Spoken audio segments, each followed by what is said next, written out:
Hello, how you doing? Hope you're alright. I'm out of breath, bear with me. Hope you're alright is what I'm trying to say. I can't get the words out, honestly. I'm just like speed walked from the train station. Steve's gone to exchange a DVD he's just bought today from HMV in not Grimsby, Manchester, but he's not exchanging it. They've left a tag on it. So he's hoping Grimsby and HMV and Grimsby's going to be able to sort it. I don't know, but yeah, like it's got like a security tag on one of them. So yeah, he's just bought some others as well. What's he bought? This is what we're watching tonight, apparently. Clown in the Cornfield. We watch Revenge, that's a good one. And then he's bought this Red Sonja. So, well, anyway, yeah, we've just got back from Manchester. It's actually been quite a smooth day, to be honest. I mean, we've had a few hiccups. My shoe strap broke. I don't know if I was going to say that then, shoe strap. So I was wearing these. Good job I didn't pull them on Vinted, because I was literally going to list them on Vinted, and then I thought, oh no, I quite like them actually. They're like gladiator style, like chunky sandals with like studs on and stuff.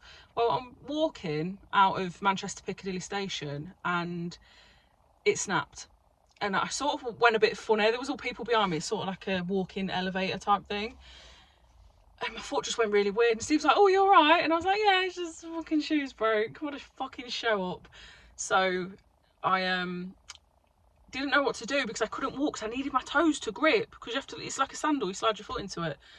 And I was like, shit, what am I going to do? Because I was walking really weird and I didn't want to take my shoe off. I needed to get an Uber like really soon for the appointment. So I bought some hairbands from Boots, which was literally right in front of me. And then I strapped my sandal strap together over the toe. Yeah, I'd done that.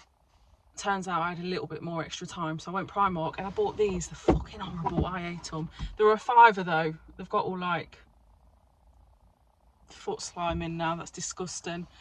But they were a £5. I actually wanted these like dolly shoes, but like sort of like a Mary Jane style, but they only had a size 7 and they were really big on me. Size 5 were way too tight, so I was like, shit, and all the 6s had sold out. But they were like they had them in like a beige colour, but I weren't vibing with the beige. But they were like black dolly shoes with like a strap going over. Really pretty. But yeah, I ended up with these, so they're not too bad. They were comfy. I'm starting to like feel like I'm going to get a little bit of a blister now, but I'm taking them off soon. So yeah, and also there was this homeless man. I'll always buy a homeless person a drink, yeah. And if I've got change, I'll do you know what I mean? I don't care what you do with the money. Like, I'm really like, do you know what I mean? If I've got change, I'll give it you. And I didn't have any change, and this chap was like, there was a few people at McDonald's were grabbing a coffee, and he'd already said to me, have you got any money?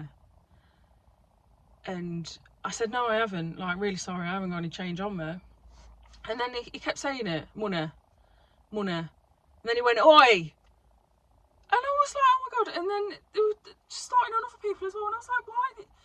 And it rings a bell, actually. This same chap, yeah, I remember I bought him a coffee from Greggs. He was outside Greggs. I remembered him. And I got him something to eat, asked him if he wanted any sauces, went in the queue. I was in the queue 10 minutes, and then I come out and he snatched them out of my hands and he walked off. Didn't even say anything. And it was the same chap, and I remembered him, but he was just really like rude. Just really rude. He's been really abusive to other people as well. And I just thought, you know, I understand, like, you're in a really bad position, you know, and anyone can end up in that position, you know. I hold that quite close to my heart, but like, yeah, I just think these fucking ways of going about shit. Chap on the train as well, he was like, just being a dick. Just the way, like, for me, it's how you speak to people in anything you're doing. Like, if you approach me like a dickhead, it's not going to go down well. Do you know what I mean? So I think how you approach people is everything. And just the way he was talking to people about like tickets and being on the wrong train and stuff. And you know, they're probably fed up with people being on the wrong train, but it happens, doesn't it? It happens. But it's just, oh, I'm like, why are you talking to people like that? Like, there's really no need. But it has been a really nice, calm day, actually. I got myself a little top from, let me show you. I got myself a top from TK Maxx from the Ragged Priest, and I love that brand. It's a little bit different, but it's gorgeous. Look at the sleeves. Look at the sleeves. It's just like a long, oversized top, and it's this brand, the Ragged Priest. So, and that was £12 from 44. So, but anyway, yeah, we had a little bit of time at the end. So, but yeah, so we're booked in for a frozen embryo transfer next Wednesday. That's what we thought. And I've been using the patches, the Everall patches, and yeah, we you know, was under the assumption that was going to happen. She checked my uterus lining, so I had an internal scan today. Basically, she said my lining's 7.5 millimeters and it needs to be 7. This is where I'm confused. She says it's looking really good. She said there was like a white line going through it or something, and the polyps disappeared, so she reckons it was a fold.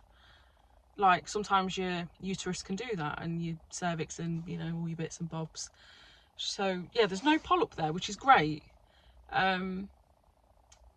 So yeah, that's all fine. She said it's looking fine, but I obviously will get back to you later once we've spoke with the doctor and everything. So she rings me and she said the doctor thinks you're a bit on the thinner side, but I can't get my head around that because she said like 7 was sort of like, well, anyway, I'm going off their advice, and I almost feel like I'm tempting fate if I say, oh, we've got a train booked already, because we have.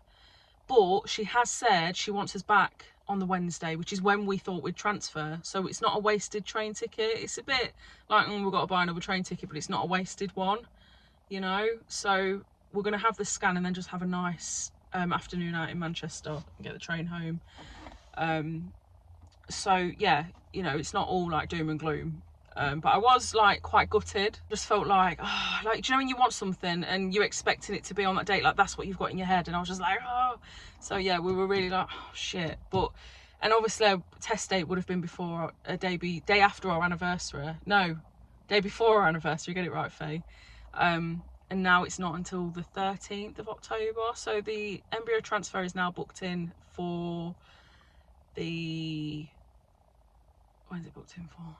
The 30th. But it's sort of a bit of, it's frustrating because of work as well. Like it's been a struggle to get 2 weeks off from next week, and now I'm not going to be like, do you know what I mean? I feel like going back to them and saying, oh, this and this, and you know, I could have actually worked this bit, but you know, which they really struggled to get cover for, and now I need this bit off. And yeah, so I don't know what to do about that, but obviously I still want to be at home in my 2-week wait. But next week is the next scan. I'm now up to 3 patches, so when I get home I've got to put another patch on, which is actually one of my favourite times of the day, because Steve cleans like the patch area, gets all like, because I get fluff from my trousers stuck to it, so you know, clean. I mean, we've only got to stick one on, but you know, he cleans it all. I just lay there and I was being pampered, you know. And he says, oh, I want to do it because then it feels like he's involved. So, but yeah, so the embryo transfer now is going to be on the 30th, test day on the 13th. So yeah, it's still exciting, still like really positive. She said like, everything's looking great, you know, and this polyp's disappeared, so it might never have been a polyp, or it might have just disappeared, I don't know. But she said she reckons it was a fold now, like in the uterus. So yeah, really excited though for the 30th. It's just like, oh, do you know what I mean? Like, I wanted it next week, but I said to Steve, I was like, you know, shall I tell her, like, because, you know, try and question it a bit and say, well, you said, you know, it was the right size and we've got a train booked in that. But we were sort of like, that's definitely, like, if it failed, you'd go, you should have waited. Do you know what I mean? But it's all in the timing, okay? Timing is everything, with everything. So it is literally all in the timing. And yeah, it'll all work out and it's all worth it. Just really, we were excited. And then obviously the littler things like work, which feel fucking massive actually, trying to like sort that out. Train fare, you know, it's all things that you could do without really, but you know, it is what it is, and hopefully everything will work out. And you know, I'm not fine by the way, it's my shoe. It's so hot. So Steve wore a fleece today because he was like, it's going to be cold. But I rode it out in this because this was quite thin. It was a little bit area. It's a little bit cooler this morning. And then it got really hot and he's sweating now. You know, it's that fake autumn time where you kind of don't know what you know, to wear. But anyway, that is the update, so I'm gonna go. But yeah, thank you for your lovely comments again. Don't let dickheads get you down. All right, I love y'all, and I'll see you in the next video.